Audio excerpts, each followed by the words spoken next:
Well, good afternoon, everybody, and welcome back to Rob Motive JT. It is time to start doing a little bit of Jeep demolition. Gonna tear some stuff off because I have a new bumper sitting right in there.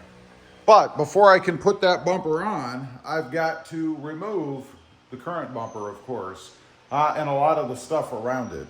Now, what I have to take off, of course, well, the license plate, but the lights, they've got to come off, and hopefully I put a plug on the other end. I think I did, and hopefully I didn't bury it under there somewhere. Hopefully it's sitting, like right under this panel, which we have to take off.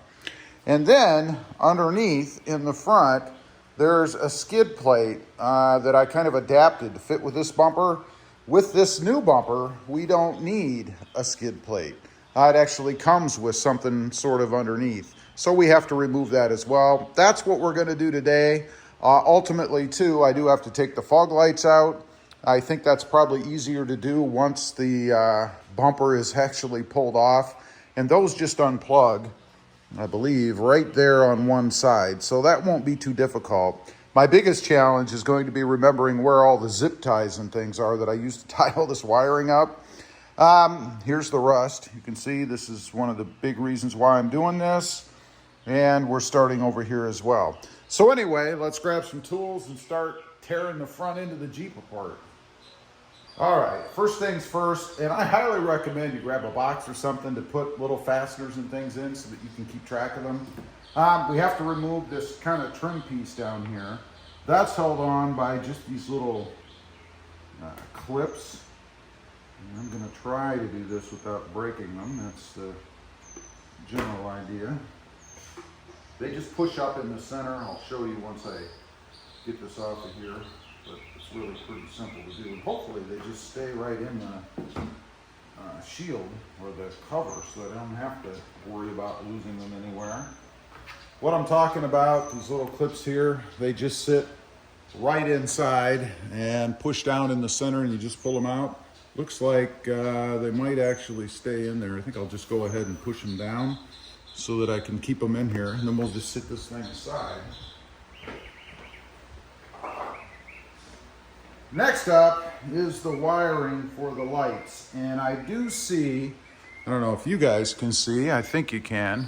Let's see, right down underneath or right in the edge there, they're actually plugged in. So I should be able to just unplug them. I do have a couple of zip ties down there, so I have to cut those. So we'll go ahead, cut those off, being careful not to cut anything else under here.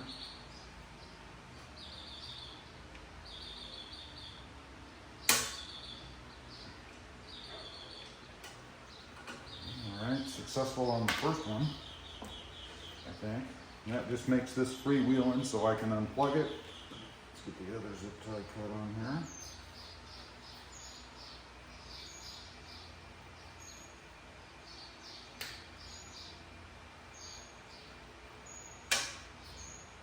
All right. Take care of that. I think I stabbed myself with the sharp part of the zip tie. Now I can just unplug these. This is why you should always put connectors on your installs. Let's go ahead and see. I think they pull up and out, I think. I could be wrong. Nope, they push down and out. So, might not be a bad idea to label these. I don't know if it matters left or right. I guess it doesn't really matter, so I'm not going to do that. Go ahead, the other one's taped under here, so, or zip tied. And that takes care of both ends of my lights. So now, I can go ahead and remove the lights themselves. Not really going to show you that, it's pretty simple. There's just a couple of screws on each side and then the brackets that hold them on. So I'm going to go ahead and pull those off. And then we'll get to that skid plate underneath. Okay, now it's time to take the skid plate off from underneath. If you get a little bit of wind noise, it's because I have a fan blowing on me as I sit here in sweatpants because of mosquitoes, and it's 92 degrees and very humid in here. So now you know. There are 4 of them, I believe. They take a 13 millimeter socket, and they're located one on each corner above and then right here below. That should be it. So let me lay you guys down and we'll see if we can't get this thing off. Okay, I think I'm gonna leave the front ones in until I get the bottom ones off. Let's see. Oh, wow. Well, that was pretty simple.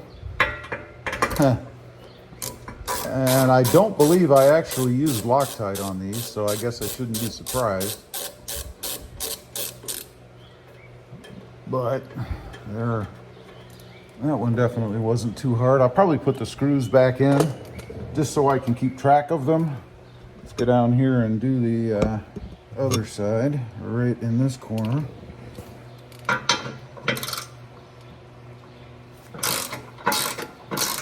Yeah, that was way too easy. Never does a screw come out that easily. Wow.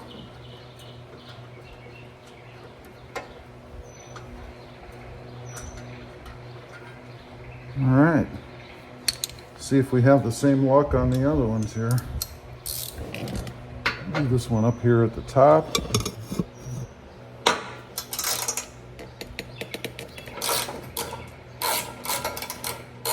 Yeah, pretty easy.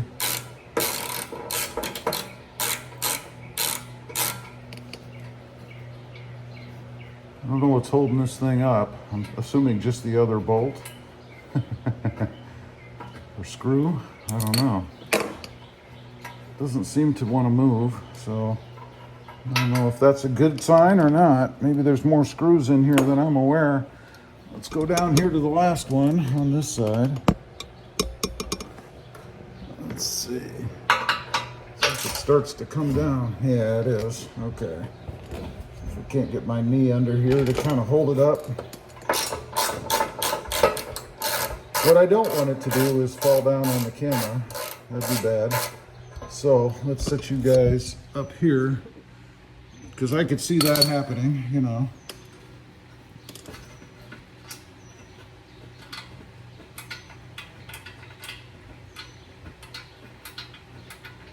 This is where I should have used a power tool. I could have just zipped this out. Although it's not too heavy, I guess. All right, that removes it. I'm going to put the 2 screws back in and we'll have a look at it. You can probably see, hopefully, over here, I have a wire I need to tie up in the meantime.